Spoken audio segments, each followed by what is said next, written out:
Okay, hi guys. I wanted to carry on doing this. I'm going to post it on the video section. I'm tired. I've got a bad throat, got a headache. You know, I got a bit of man flu, but I want to do this. I was too. I'll be honest with you. My throat was hurting too much to carry on because when I'm live, I tend to shout a bit. So let's just press play.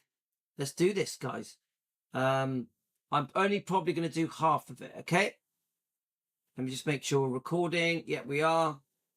Let's go. So, Donna Presley slams Priscilla over Graceland takeover. The thing I like about these videos that are coming out now, they're defending Donna. They're exposing Priscilla. Now, I'm not a big fan of AI stuff. AI stuff irritates me.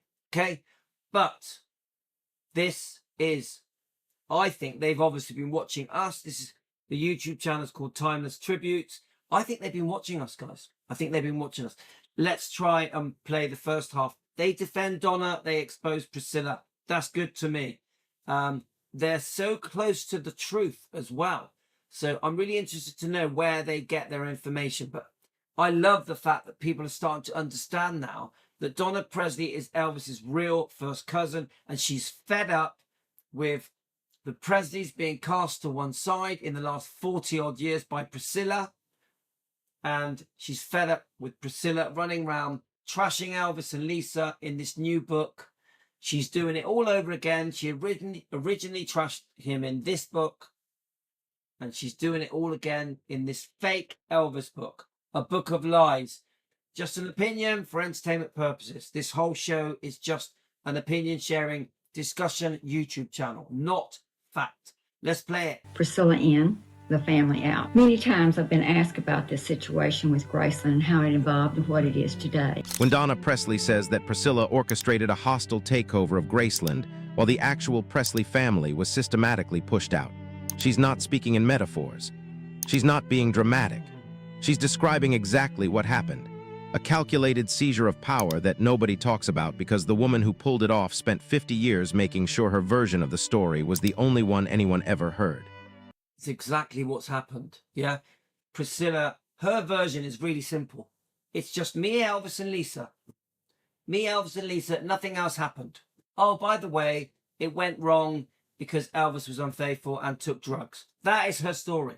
It's bullshit. It's not true. It's not correct. She is the one who was seriously unfaithful, seriously has damaged Elvis's image and reputation. Elvis was no angel. But she did a lot of damage and has carried on doing damage. Even after Elvis died, there has been a lot of damage to Elvis's image and reputation and to her own daughter, and even taking money out of the pocket of her own grandkids. Let's be crystal clear about what we're dealing with here. This isn't a dispute over who should manage Elvis's legacy. This isn't family members bickering over sentimental keepsakes. This is about how someone who legally stopped being a Presley in 1973, 4 years before Elvis even died, ended up with complete control over his estate. That's exactly it, guys. She left him, divorced him 4 years before he died, and now she became the queen of Graceland. How did that happen? How? Home, his business empire, and his entire family legacy. I'm not going to go back and say this isn't true, that's not true. You know, I can't do that. All I can do is write about the person that I knew, that I saw. Think about that timeline for just a second. Priscilla divorced Elvis in 1973. Their marriage was over. It was over in 71. Legally, officially, definitively over. She got her settlement. She got custody of Lisa Marie. She moved. Well, it was shared custody, but I want to reiterate. She was seeing Mike Stone for a year in 1971. Yes, the divorce was official in 73. Moved on with her life. By all reasonable standards, her direct connection to Elvis's future estate should have ended right there. But it didn't.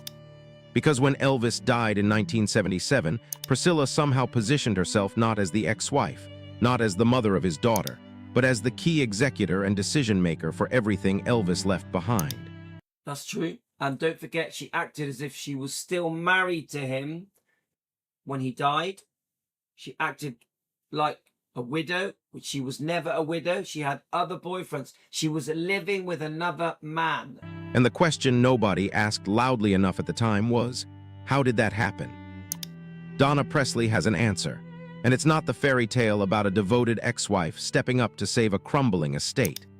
Now remember, from Donna's point of view, the Presleys are all living wherever their house is, Graceland, wherever it is. They've always been family. The Presleys have always been around Elvis. Priscilla comes along and suddenly she's in charge. She makes all the decisions. This was the big shock to the Presleys. It's a story about manipulation, strategic timing, and a vulnerable man who couldn't protect his family when they needed him most. That man was Vernon Presley, Elvis's father. Vernon was the executor of Elvis's will. Vernon was the one who was supposed to protect the family interests. Vernon was the one who knew Elvis's real wishes, who understood the family dynamics, who had spent his entire life watching out for his son. But Vernon was dying. And according to Donna, Priscilla knew it. She saw the window of opportunity and she walked right through it. So guys, it was very obvious that Vernon was dying. I mean, Donna Presley has told me she worked alongside him on the desk next to Vernon. He could hardly breathe. It sounded like every breath he took would be his last. He was very sick. You imagine how unwell he was. Serious heart problems. Vernon Presley died in 1979, just 2 years after Elvis. And in those 2 years, while he was grieving his son, while he was battling his own declining health, while he was emotionally and physically vulnerable, Priscilla was positioning herself. She was building relationships with lawyers. She was inserting herself into estate decisions. She was making herself indispensable. Donna claims that Priscilla specifically befriended Vernon after the divorce, not out of genuine affection, not out of concern for family unity, but because she understood that Vernon was the gatekeeper. What do you think, guys? Put it in the comments. Do you think that's the case? He was the obstacle between her and complete control. And if she could influence him, if she could make him dependent on her advice, if she could be there whispering in his ear while he was at his weakest, she could reshape the entire power structure. It's true. Now, I know Donna has come out with a statement and said Vernon was very strong-minded. You could not change his mind. I believe Donna, but I still don't trust Priscilla and her persuasive ways. And that's exactly what she did. By the time Vernon died, Priscilla had positioned herself as a co-executor of the estate. She had legal authority. Vernon didn't really have a choice. Come on. Priscilla was there on behalf of her daughter. The most important thing to Elvis was Lisa. Who was going to look out for Lisa Marie's interest? It had to be Priscilla. He didn't have a choice. Plus, she had a massive debt on Graceland. Remember, Priscilla placed a massive debt on Graceland to guarantee that she gets her money. So that was leverage that helped Vernon make his decision. But the number one thing was that she was the mother of Elvis's only child, Lisa Marie. Had decision-making power. And most importantly, she had something the actual Presley family didn't have. She had a plan. Because here's what makes this so calculated. Priscilla didn't just want access to the estate. She wanted control, total control. And I believe that. I think Priscilla wanted total control. I believe it. Control meant making sure that nobody else could challenge her, question her, or stand in her way. So she didn't just take over Graceland. She weaponized it against the family. Donna describes watching this happen in real time. She watched as family members who had been part of Elvis's inner circle, cousins who grew up with him, relatives who worked at Graceland, people who had actual relationships with Elvis were slowly pushed out. Not violently, not obviously, but systematically. She says it was a gradual process. First, it was framed as professionalization. We need to run this like a business, not a family operation. That sounds reasonable, right? That sounds like smart management. Except what it actually meant was, the people who loved Elvis are being replaced by people who are loyal to Priscilla. Yeah, and remember, the most important people to Elvis, the Presleys, were being treated like they didn't matter. They were being pushed out like outcasts. They were treated like they were unimportant, like they were in the way. Then it was about access. Family members who used to be able to visit Graceland freely, who considered it a second home, suddenly needed permission. They needed appointments. They needed approval. The place that was supposed to be their family legacy became a fortress they couldn't enter without asking Priscilla's permission. Shocking, guys, shocking.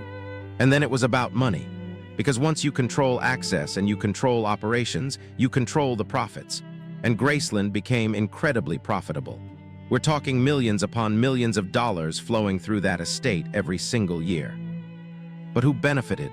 Did the Presley family, the actual blood relatives who shared Elvis's DNA, who grew up in poverty with him, who were there before fame and fortune, did they see any of that money? Did they get any of those profits? Nope. Did they have any say in how their relative's legacy was being commercialized? Nope. And if you go and watch Donna Presley's video on her channel, Donna Presley Official, she discusses all of this. According to Donna, no, they were cut out. Systematically, deliberately, completely cut out. And the cruelest part, the part that Right, guys, I might have to go. reveals just Okay, how guys, we're gonna calculated come this back. Right, we're going to come back for a part 2, guys. I think. Shh. Yep, see you later, guys.